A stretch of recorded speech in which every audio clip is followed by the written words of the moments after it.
Commanding Views presents Environmental Navigation, using nature for orientation. Every year, countless hikers venture into the wilderness, seeking adventure and peace, but for some, the journey takes an unexpected turn sometimes. One wrong step can mean the difference between finding your way out or becoming another survival story. Consider these chilling examples. Tired, a bit dehydrated, but otherwise in good shape, Marta Malik and Maya Murata are rescued from the woods and reunited with their families. In the west end of Algonquin Park, the teens were on a 6-day hiking trip with a group from the Polish Scouting Association in Canada, which teaches the same survival techniques as the Boy Scouts. All along, they were supposed to break off into smaller groups for a night and then meet up again. Instead, the girls got lost in these woods for 3 nights. If it was somebody who had no camping experience, if this was colder time of year, say late fall, then it would be a much more serious situation. Instead, they were prepared. They had a tent and food to last them 1 or 2 days. When their group reported the teens missing, a major search operation involving nearly 100 people began. Our searchers have covered a lot of territory, and not only on foot, but we had, of course, an LPP helicopter in the air, Ministry of Natural Resources. The trees are dense in Algonquin Park, making it tough to spot hikers from the air. It was this officer and his canine partner, Zoe, who sniffed them out 2 kilometers from where they were last seen. 64-year-old woman who got lost hiking in the San Bernardino National Forest has been found safe after 48 hours. NBC4's Angie Crouch has more now on how she survived. I'm so grateful to all of you. Peggy Falk thanked her rescuers after they found her stranded today near Forest Falls in the San Bernardino National Forest. The 64-year-old investment advisor from Irvine is an avid runner and hiker. She set off with a friend Sunday to try to make it to the top of San Gorgonio Mountain, an elevation of nearly 12,000 feet. Around 1 o'clock Sunday afternoon, Falk lagged behind and told her friend to go ahead. But then she veered off the rocky trail and lost her cell phone. She knew she was in trouble. It's the news people were hoping for. 16-year-old Esther Wang, who went missing in Golden Ears Park, sparking a massive search, is alive. But she wasn't exactly found. The teen walked out of the park on her own Thursday night, more than 50 hours after she was seen last. Dozens of search and rescue members from the Lower Mainland were involved in efforts to find the teen. These stories remind us of the critical importance of environmental navigation, a skill covered in Clint Emerson's book, 100 Deadly Skills Survival Edition.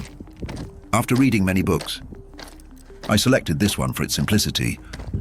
Chapter 5 of Emerson's Survival Guide emphasizes one crucial skill: how to use your surroundings to find your way. Whether it's reading the sun, interpreting trees, or following water flow, nature offers clues to help you determine cardinal directions. For the purpose of this video, I selected trees. Trees offer critical information about direction, and here's how you can decode them. Branches and growth. Trees tend to grow more branches and foliage on the side that gets the most sunlight.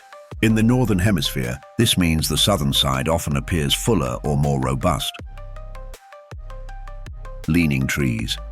Certain species, like pine trees, may lean slightly toward the south because of consistent exposure to sunlight over time. This subtle leaning can provide a general sense of direction, especially when observed across multiple trees. Sunlight and tree bark. The side of a tree exposed to more sunlight typically. The south side in the northern hemisphere will often have lighter, drier bark. In contrast, the shaded side, usually facing north, may appear darker and rougher due to increased moisture retention. Moss growth patterns. In the northern hemisphere, moss tends to grow thicker and greener on the north side of trees. Why? Because the north side is shaded from the sun, creating a damper environment ideal for moss.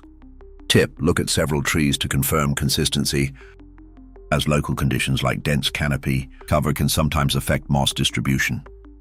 These clues aren't just theory, they're practical tools for survival if you're lost. Compare moss and bark on multiple trees to verify north-south orientation. Observe the overall lean or branch growth patterns of nearby trees. Use these natural markers in combination with landmarks to orient yourself and move in the desired direction. Cautions and considerations. Keep in mind, these methods work best in areas with consistent sunlight exposure. In dense forests or heavily shaded environments, moss and bark patterns can be less reliable. Always cross-check multiple trees and, when possible, combine these natural clues with other tools like the sun or flowing water for greater accuracy. Final takeaway and motivation. Survival isn't about luck, it's about knowledge and preparation.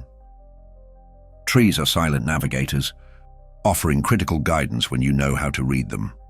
As Clint Emerson explains in 100 Deadly Skills Survival Edition, mastering environmental navigation can mean the difference between finding your way or becoming another wilderness statistic.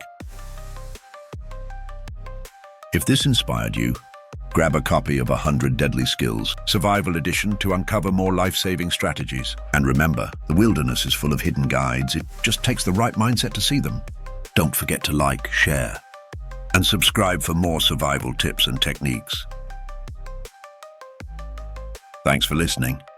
Shoot that bell. Go now and get ready.